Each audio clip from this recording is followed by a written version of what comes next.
Hello everyone, welcome to my reading wrap-up for March, and I did read 6 books. And presently I am reading Richard Osman's The Bullet That Missed, and this is the third book in the Thursday Murder Club. There is 4 books, and the fourth book is the final book in this particular series, and this follows a group of retirees, 4 of them, and they live in a retirement community and they try to solve cold cases, and but along the way they end up getting involved in some I guess you would call fresh murders. And yeah, I'm about not quite halfway through this one, and yeah, I really enjoy the series, and he has started a new series, and I have purchased the first book in that series, and they can be very emotional at times, and they're also very funny. They have that I love British humor, and they have a lot of that in these books also, so they're just a really enjoyable read. And the first book that I did read in March was by Preston and Child, and this is Dead Mountain. And this is a 2 authors who write these books together. Now they do have another series. There's like 22 books in that particular series, and I've read maybe about 19 of them. And that follows an FBI agent, Aloysius Pendergast, and he is probably one of my favorite fictional characters of all time. Just a fascinating character that I just love to read about. And this particular series follows Corinne Swanson, and she was actually one of the characters in a previous Pendergast novel. It took place, it was a murder mystery taking place in a small town, and sorry, not Corinne, Corey. And Corey actually lived there, and Pendergast, the FBI agent, took her under her wing, and she became an FBI agent herself. So this follows her stories. And Corey Swanson, she's an okay character. Not as amazing as the Pendergast character. She's kind of boring, actually, in a way. But she is coming into her own in these books, so she's getting a little bit more of a personality. So this is actually kind of based, and the authors do have a little note in the back that this is based on that 1959 mystery that took place in the Ural Mountains in Russia back in 1959. It's when, I think it was 6 cross-country skiers went on this trip, and they disappeared. They were found. Unfortunately, they all died, but they had very mysterious injuries, and they couldn't quite explain because of these strange injuries what actually happened to them, and it's sort of been a mystery since then. I think it was called the Datola Pass. I have watched documentaries and read some articles about it, and it's quite fascinating. And they did sort of solve, or they think they solved what happened to them. But yeah, if you have time, look into it. It's quite interesting. So the authors sort of based this story on that. So back in 2008, 9 mountaineers went on a winter backpacking trip in the mountains of New Mexico. And there was this very strange happenings at the time, and 6 of the 9 mountaineers were found, but with very mysterious injuries, and they couldn't quite explain it, and 3 of them ended up, they were never found again. And in present day, just by chance, one of these bodies is found like 15 years later, and the mystery is reinvestigated by the FBI and the local police, etc. So I really enjoyed this one. It was a real page turner. They had the shorter chapters, which I like. When it's a mystery thriller, I love short chapters that end in kind of a cliffhanger. So you just want to keep reading and reading to figure out what happened.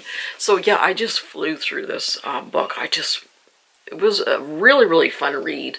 I give this like a 4.5 stars. I really like this one. And the next book is The Warm Hand of Ghosts by Catherine Arden. And I was so excited when I got this particular book. I got this used off of Awesome Books. So I was very excited because I did like the cover of the British version rather than the North American version. But she wrote the Winter Night trilogy, and I gave all these 5 stars, I should say.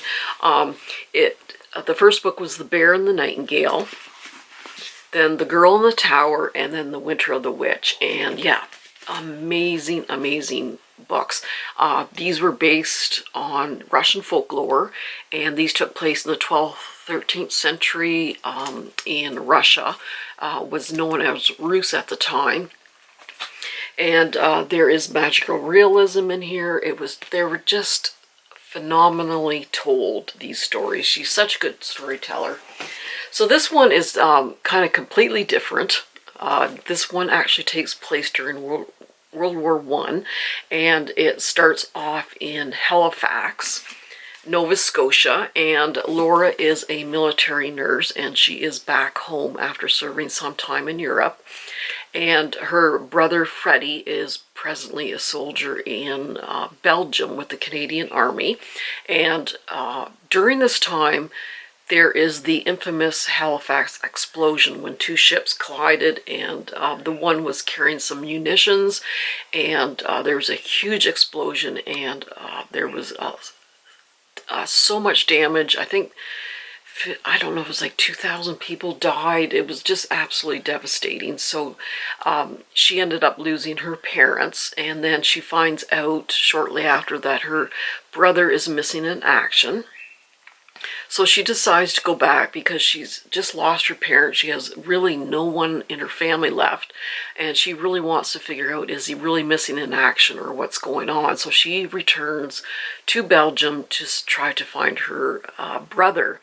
And yeah, there is a character in here called the Fiddler, and when soldiers hears music, they're kind of drawn in by him, and if you spend time with this fiddler, you can sort of forget about everything that's happening around you, and you're kind of oblivious to what's happening. So there is some magical realism in here. Sometimes it worked for me, the magical realism. Sometimes it didn't. It just seemed kind of left some plot holes for me. But it was a fascinating look into the traumas of war, and I mean, I can't even imagine being a soldier during that time or any time, what they had to go through, and it delves into post-traumatic stress disorder, and yeah, it was just a very emotional book. Kind of dragged a little bit in the middle. Like I said, some of the magical realism, it just didn't quite do it for me at times, so that fell a little bit short at times. But I mean, it was very well written and very emotional. I can't really give it, I don't think I can give it a 5-star because there was just a few issues. 4 just doesn't seem good enough. I would say a 4.25. I'd give it a 4.25. It's yeah, I'm not sure if she's got a new book coming out soon, but she's certainly an author I would always read her books. She just really knows how to tell a story. And the next book is a 5-star for sure, and this is Our Hideous Progeny by C.E. McGill.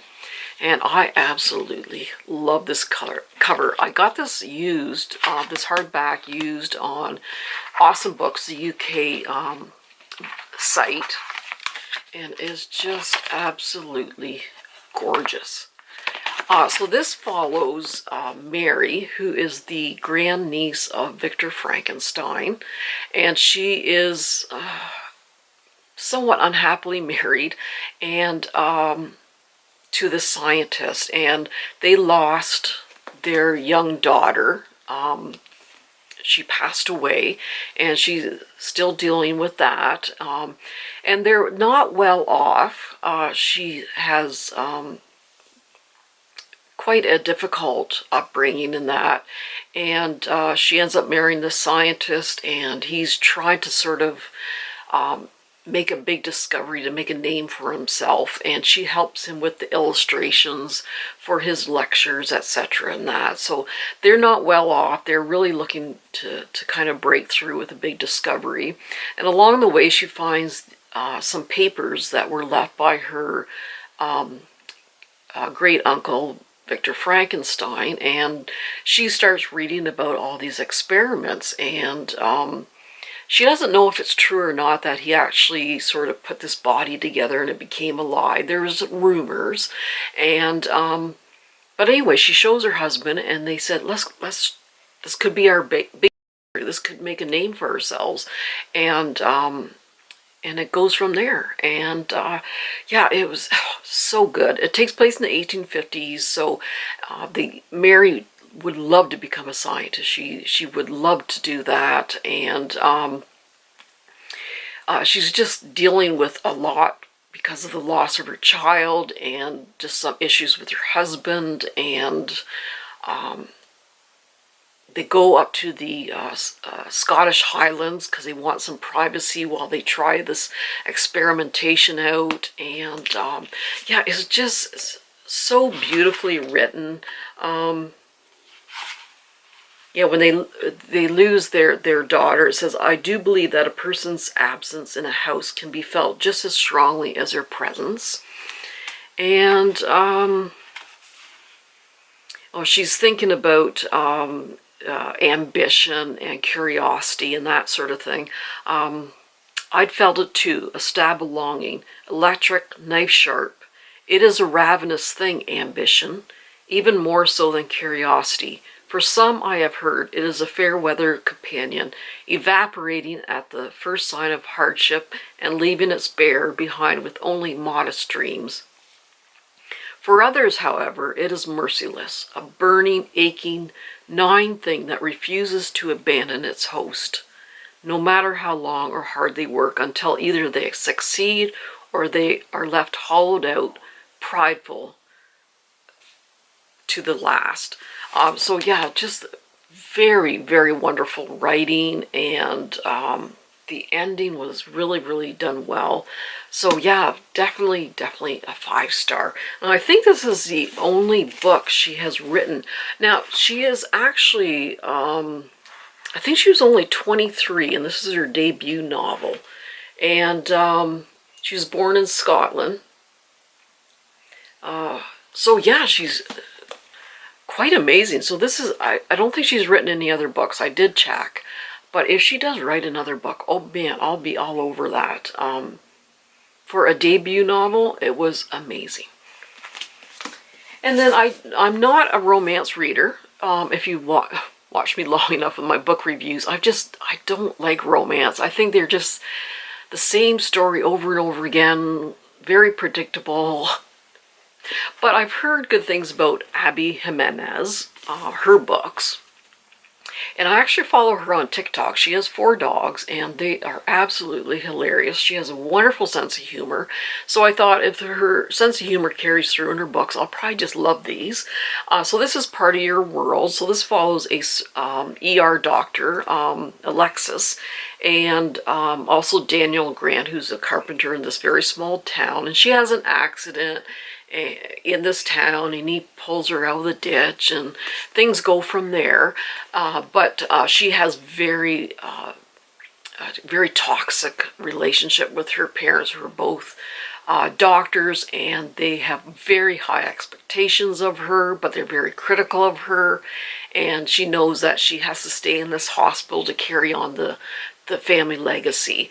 And he is very attached to his hometown. He grew up there, and he's sort of the unofficial mayor. He's very close with the people, and there is an age gap also, but they do want to carry it further, but he doesn't really want to leave his hometown. She feels kind of restricted to staying in the city and carrying on the family legacy. So there's a lot of conflict that way, even though they're falling in love with each other. So that was interesting, following their mindset on, we want this relationship, we want to keep this relationship going, but how can we? We have too many obstacles in place. So that was a very good part of the story, but some of it was pretty cringy. He's talking about sending her a dick pic, and his friend comes over and says, oh, you need to get the right lighting and the right angles, and his cousin, who's a woman, is kind of chirping in about how this dick pic should be done, and it's like, really? That's just cringy. So there's a lot of cringy little points in here, but anyway. Yeah, so I didn't love it, didn't hate it. It was funny in parts. I give it about a 3.5 star. I do have the second book in this particular series. I can't remember the name of it offhand, but I do have it. So I'm going to try another one of her books and see how it goes. But yeah, sometimes they're just I mean, it's predictable. Obviously they got together in the end, but I don't think I'm giving anything away there. But how the journey getting there was pretty good. It's just, there's parts of it that just didn't click with me. And then, this is The Lie Tree by Frances Harding. And this is the second book of this author that I have read. The first book was A Skinful of Shadows, which I gave a 5-star to. Again, this woman, her imagination, I mean, man, to get inside her brain and look at her imagination would just be a wild ride. She really is such a good storyteller, and her imagination, man. So The Lie Tree, this follows Faith. I think she's 14. Now these are considered YA, child YA, but they don't read like that necessarily. Like, I thoroughly enjoy these books. So it follows Faith, who's 14, and she has a younger brother, and her father is like a minister, but he's into like scientific research and that sort of thing. And this was 1850, so a lot of fossils and that were being discovered, and there is a scandal, and he takes his family to this island off of England to sort of escape the scandal. And there is this particular, these plants that he takes with him, and one of them is this lie tree. So there is some magical realism to this. But oh my gosh, this was so good. Now Faith wants to become a scientist herself, but with the societal roles back then, she was very restricted on what she could pursue and that sort of thing. And one of the quotes was, there was a hunger in her, and girls were not supposed to be hungry. They were supposed to nibble sparingly when at table, and their minds were supposed to be satisfied with a slim diet too.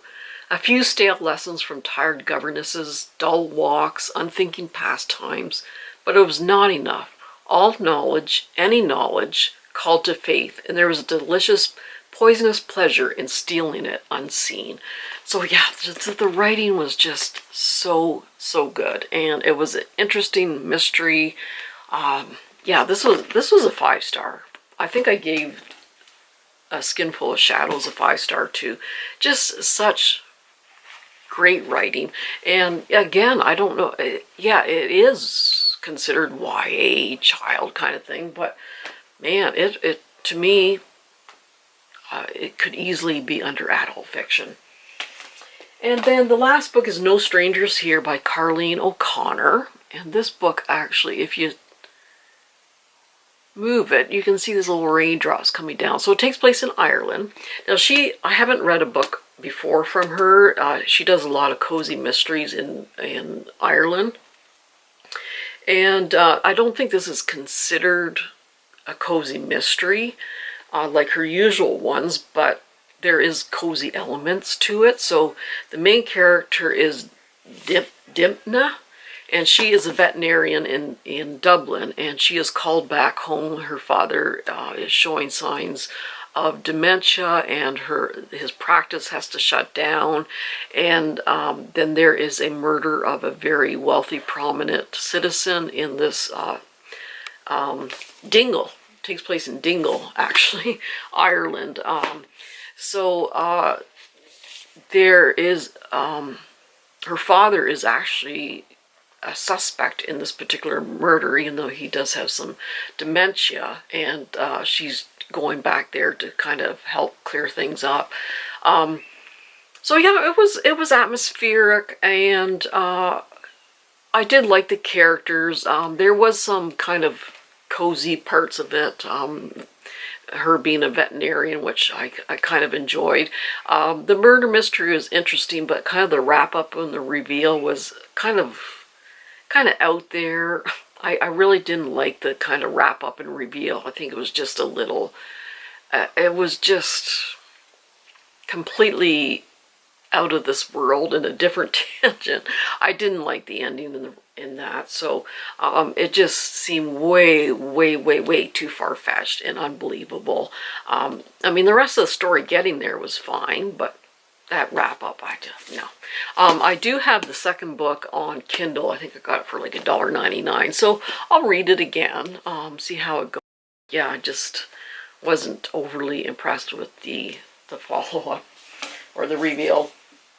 Okay, oh, that's it. That is my reading wrap-up. So yeah, it was a pretty good month, and I did buy some more books off Book Outlet and Awesome Books, which is the online UK site that sells used and new books, which I've had very good luck. Like both of these, I mean, they look brand new, and I got those off Awesome Books used for a pretty good price. So I do have pretty good luck with them.